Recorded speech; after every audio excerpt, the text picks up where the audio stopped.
দাঁড়ানো লরিতে বাইকের ধাক্কা, আশঙ্কাজনক। বাইক চালক এক ব্যক্তি।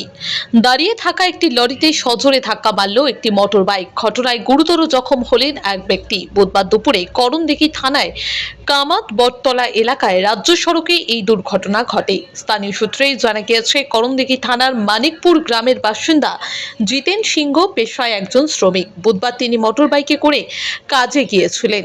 কাজ শেষে বাড়ি ফেরার পথে কামাত বটতলা এলাকায় রাজ্য সড়কের ধারে দাঁড়িয়ে থাকা একটি লরিতে তার বাইক সজোরে ধাক্কা মারে। দুর্ঘটনার পর রক্তাক্ত অবস্থায় রাস্তার উপর পড়ে থাকেন ওই ব্যক্তি। স্থানীয় বাসিন্দা ও পথ চলতি মানুষ দ্রুত তাকে উদ্ধার করে করণদিঘি গ্রামীণ হাসপাতালে নিয়ে আসে। সেখানে প্রাথমিক চিকিৎসার পর তার শারীরিক অবস্থার অবনতি হওয়ায় কর্তব্যরত চিকিৎসক তাকে রায়গঞ্জ মেডিকেল কলেজ ও হাসপাতালে রেফার করে।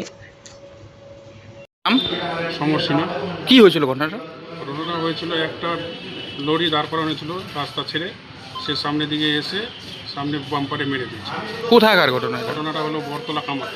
কোথাকার ছেলে ছিল চিনা আছে? এটা হলো মানিকপুর। কি নাম? জিতেন সিং। মানে কি করে হলো ওটা? এটা মনে হচ্ছে যে উনি 50 থেকে 60 স্পিডে ছিল, মানে স্পিড সামলাতে না পেরে ট্রাকের সঙ্গে ধাক্কা লাগে। ওটাকে সামনে থেকে মেরেছিল না পিছন সামনে থেকে? থেকে। মানে দাঁড়ানো অবস্থায়? দাঁড়ানো অবস্থায় লরি দাঁড়ানো করানো ছিল। এখন কেমন আছে তিনি? এখন তো মোটামুটি ট্রিটমেন্ট চলছে। এমনি কথা তো বলছে না, মানে শোচনীয় অবস্থায় আছে। রেফার করেছে ডাক্তার? না, রেফার এখনো করেননি, ছেলে টেলে চলছে। হ্যাঁ, রেফার করে দিতে পারে, মনে হয় দিয়ে দিবে। রেফার দিবে না? হ্যাঁ। তো গুরুতর আহত হয়েছে? হ্যাঁ, গুরুতর। কোথায় লেগেছে তার? তার মাথায় লেগেছে, কানে লেগেছে, আচ্ছা, মাথার পিছনে লেগেছে। আপনারা কি করে দেখলেন ওখানে?